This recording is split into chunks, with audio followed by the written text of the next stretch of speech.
오늘은 수도권 과밀억정권역 내에 부동산 취득에 대한 취득세 중과 사례에 대해서 말씀을 드리고 있는데요. 두 번째 시간에는 대법원 및 조세심판원 사례에 대해서 말씀을 드리겠습니다. 첫 번째는 대법원 2021-32-9265 사건에 대해서 소개를 시켜드리겠습니다. 일단 사실관계를 먼저 말씀드리면은 원고는 2014년 11월 19일 본점을 2014년 11월 4일에 김포 3호로 지소로 이전하였다며 법인 등기부에 본점 이전 등기를 마쳤고, 김포 사무소는 유무선 인터넷, 수신, 팩스, 송수신 등을 다수가 공동으로 이용하는 비상주형 공용 사무실, 즉 공유 오피스죠. 공유 오피스였는데 이제 보증금 없이 3개월 임대료 36만 원 선집하는 조건으로 임차하는 내용의 임대차 계약을 체결했고, 이 지점을 본점 이전 등기를 마친 이후에 11월 24일 날 토지 취득을 하게 됩니다. 수도권 과밀억정권역 내의 지역에 있는 토지를 취득하게 되고 일반 취득세율로 해서 취득세를 신고하게 됩니다. 자, 그런데 과세관청은 본점을 수도권 과밀억정권역 외의 지역에 옮기는 것은 사실상 본점에 해당하지 않고 이는 취득세 중과 회피를 위한 행동이었다고 봐서 사실상 본점을 수도권 과밀억정권역 내의 지역에 있다고 봐서 취득세 중과를 추징한 사례이고, 이 부분에 대해서 조세심판을 거쳐 대법원까지 소송을 하게 되었지만 이제 처분에 대한 게 유지된 사례라고 보시면 되겠습니다. 대표이사면서 최대 주주인 A가 관계법인의 사업장 소재지를 청구법인의 본점 소재지로 보아 판단이 되었고 취득세 중과 처분이 된 사례인데, 사실관계를 미루어 말씀을 드리면은 이 원고가 김포 사무소로 본점을 이전했다고 하지만 본점을 이전하고 사실상의 사무실로는 사용되지 않는 공유 오피스에 사무실을 두었고, 그 이후에 실질적으로 그 사업을 영위하는 것은 관계법인의 직원이 그 사업에 대한 지원 활동을 했으니 관계법인의 사업장 소재지가 본점 소재지, 사실상의 본점 소재지이고, 따라서 공부상의 본점 소재지와 상관없이 취득세가 중과된다고 과세한 사례인 것입니다. 앞서 경기도의 그 세무조사에서 과세한 사례와 굉장히 유사한 사례이고, 두 번째 또는 세 번째 사례와 이 대법원의 사례가 유사하다고 볼 것입니다. 즉,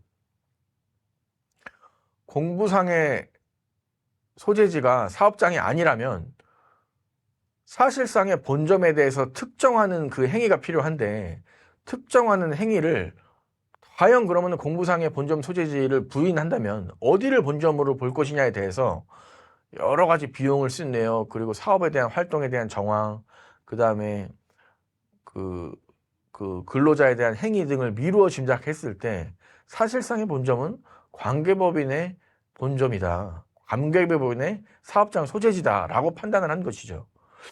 굉장히 이제 관계법인과 그 법인은 법인격도 다르면서 과연 관계법인의 본점 소재지를 사업장으로 본다는 게 맞느냐에 대해서 대법원은 과세에 대한 처분이 적법하다고 판단을 했고, 경기도도 마찬가지로 이 사례를 근거로 과세를 해서 세무조사 추징한 사례다, 이렇게 보시면 되겠습니다.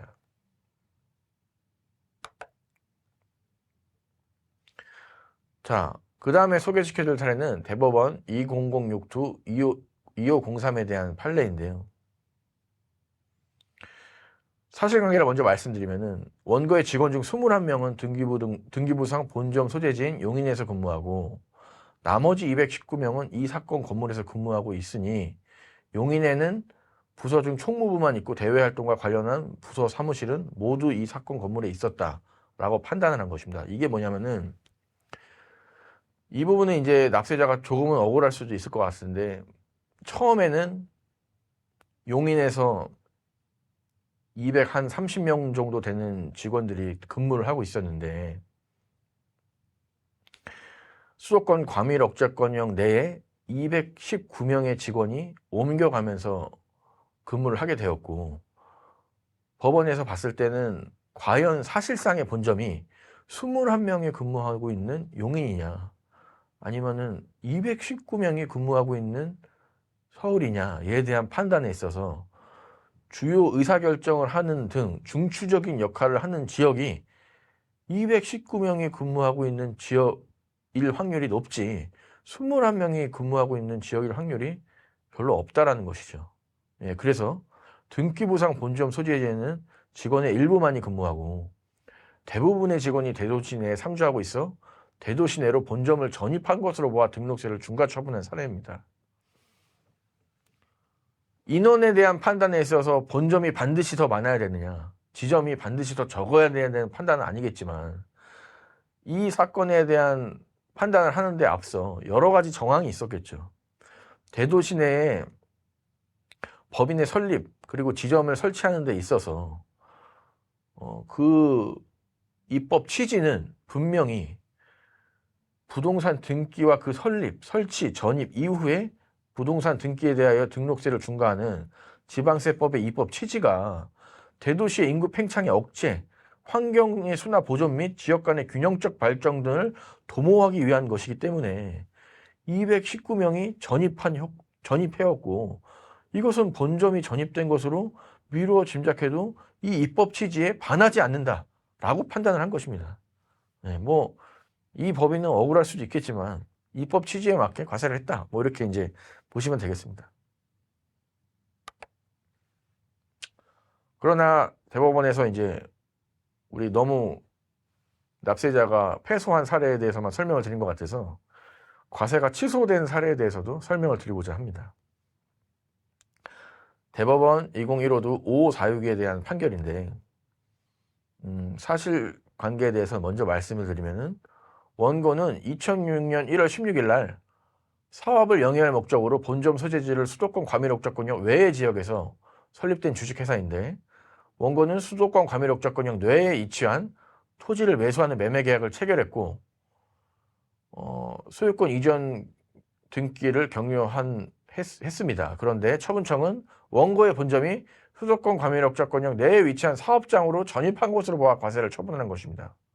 그러나 주식회사의 최고 의사결정기구는 이사회와 주주총회이고 이사회와 주주총회가 모두 공부상의 본점에서 개최된 사실이 확인된 점, 그리고 본점은 원칙적으로 두 곳에서 동시에 존재할 수 없는 점, 인터넷 사용료, 주유비 등의 비용 지출 규모가 수도권 과밀억제권역 내의 지역과 수도권 과밀억제권역 외의 지역에서의 차이가 그렇게 많이 발생되지 않는 등 여러 가지 정황과 사실관계를 미루어 짐작했을 때 본점이 수도권 과밀억제권역 내의 지역으로 전입했다라고 보기에는 무리하다라고 판단을 한 사례입니다.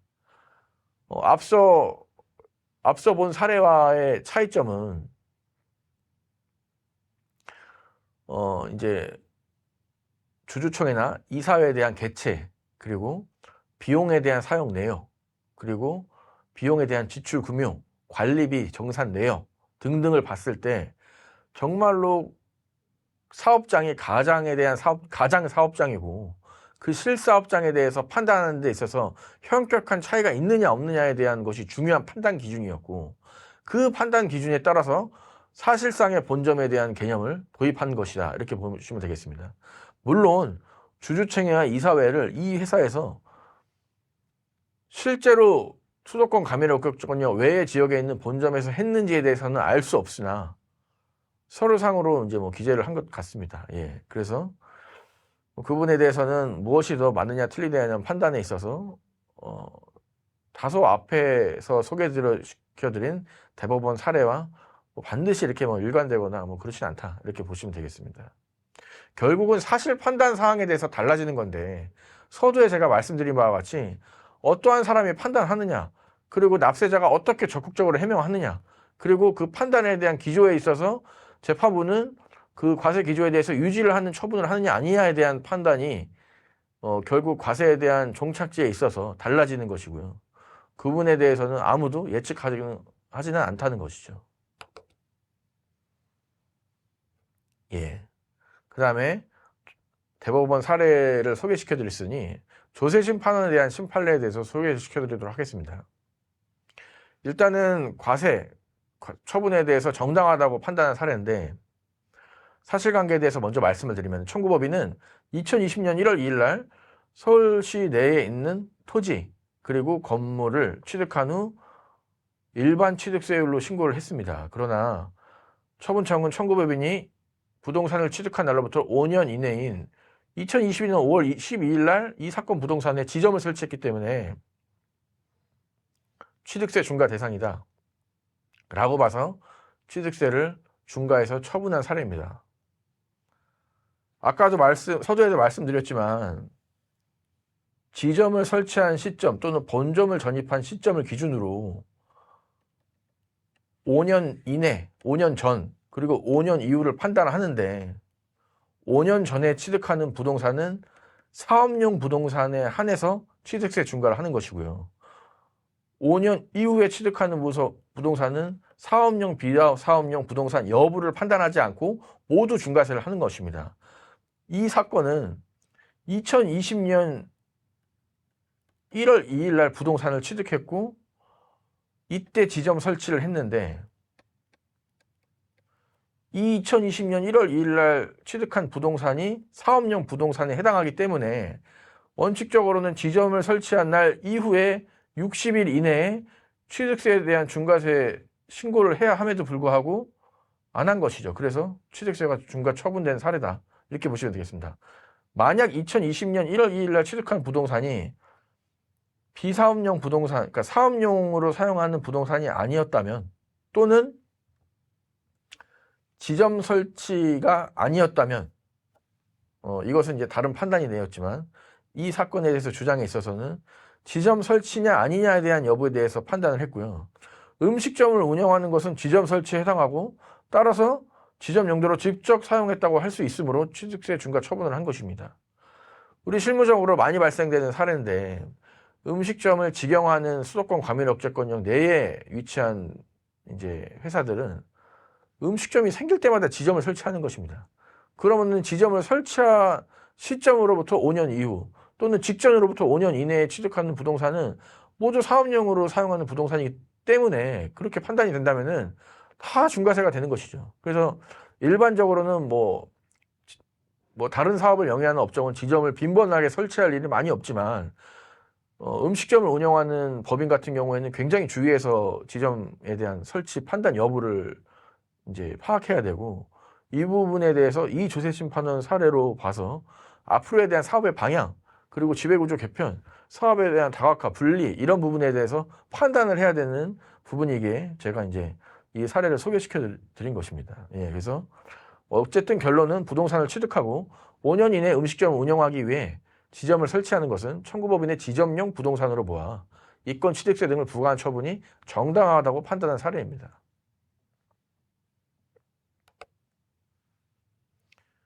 자, 다음으로는 앞서 이제 과세된 사례를 말씀드렸으니 지금은 과세 취소된 사례를 소개를 시켜드리겠습니다. 조심 2023 G4254에 대한 판결인데 우리 호텔을 운영하는 사업자인 경우에는 본인이 호텔을 직접 운영하기 위한 목적으로 부동산을 취득하기도 하지만 위탁 운영을 맡기는 경우도 많습니다. 그래서 브랜드를 차용하고 그 브랜드를 운영하는 사업자에게 위탁을 운영을 시켜주는 사례가 굉장히 이제 빈번하죠. 예. 그래서 이제 세계적으로도 글로벌한 브랜드가 사업을 대신 운영해 주지 않습니까? 호텔을 대신 운영해 주지 않습니까? 예. 사실관계를 먼저 말씀드리면 청구법인은 2010년 8월 2일 날 부동산 임대업 등을 목적으로 서울시에 설립된 법인이고 2018년 6월에 호텔형 건축물을 신축하여 취득했고 일반 취득세율로 신고를 한 사안에 대해서 2016년 5월 16일 날 쟁점 호텔을 위탁 경영 방식으로 운영하기 위해 A 매니지먼트와 호텔 위탁 운영 계약을 체결했고 2018년 7월 2일 날 영업을 개시한 사안에 대해서 위탁 운영을 한 것도 지점 설치에 해당한다고 봐서 취득세 중과 처분을 한 사안에 대해서 조세심판원에서는 위탁 운영에 대해서 위탁 운영자가 스스로 임정한 임직원을 채용하여 자기 상호 자기가 정한 규정에 따라 운영하는 이권 위탁 운영자의 사업장으로 보는 것이 타당하지 부동산 임대업, 그 부동산을 취득한 법인의 지점이라고 보는 것은 무리가 있다라는 것이고, 쟁점 호텔에는 청구법인 소속 임직원이 없고 상시적으로 지휘 감독할 수 있는 인적 설비가 없어 청구법인의 지점으로 보기는 어려우며, 이에 따라 쟁점 호텔형 건축물은 청구법인의 새로운 지점 설치에 따른 부동산에 해당하지 않아 취득세 중과세율을 적용하는 것은 무리가 있다라고 판단한 사례이죠. 그래서 이제 최근에는 이 호텔에 대해서 위탁 운영을 하면은 취득세 중과가 회피된다는 것을 착안해서 위탁 운영을 하는 것을 관계법인의 위탁을 운영을 시키는 등의 사례도 많이 늘고 있는데, 이 부분에 대해서도 과연 관계법인의 위탁 운영을 시키는 것이 그 과세 기조를 유지할 것인가, 아니면은 중과세 처분을 하지 않는 게 더 정당하다고 판단하는 것에서는 앞으로는 어떻게 이제 판단을 할지는 모르겠지만, 현재까지는 위탁 운영자가 운영하는 것은 그 호텔을 취득한 법인의 사업장으로 보기가 어렵다라고 보고 있고요. 그래서 과세가 취소된 사례입니다. 우리 그래서 이제 호텔 같은 경우에 이제 개인으로 호텔을 취득해서 법인 전환을 하는 경우가 많은데, 법인 전환을 했을 때 바로 중과세가 됩니다. 그래서 법인 전환했을 때 취득세 중과세가 되는 사안에 대해서 위탁 운영 구조로 바꾸고 그 다음에 법인 전환을 하는 사례도 늘고 있습니다. 그렇게 되면은 취득세 중과가 되지 않기 때문이죠. 그렇게 되었을 때에 대한 구조, 그리고 중과세에 대한 검토 사항, 그리고 그것이 소득세법상 이월과세 조세 특례 제한법 31조 그리고 32조의 이월과세 추징 요건에 해당하는지, 그리고 사업의 계속성 요건에 해당하는지에 대해서는 굉장히 그 복잡한 사안이기 때문에 이 강의 시간에는 다 말씀을 드리긴 어렵지만 굉장히 신중하게 검토하고 판단을 해야 된다, 이런 것들을 말씀을 드립니다. 이번 시간에는 취득세 중과에 대한 부분, 그리고 수도권 과밀 억자권형 내에 취득하는 부동산에 대한 중과 부분에 있어서 대법원과 조세심판원에 대한 과세, 그리고 과세 유지, 그리고 과세 취소된 사례에 대해서 말씀을 드렸습니다. 두 번째 시간은 이렇게 마치도록 할 것이고, 세 번째 시간에는 실무상 쟁점 및 주의사항, 그리고 부동산 임대업을 운영하는 법인에 대한 경우에 사실상에 대한 본점에 대한 판단 부분에 있어서 어떻게 준비를 해야 되는지에 대해서 말씀을 드리도록 하겠습니다. 감사합니다.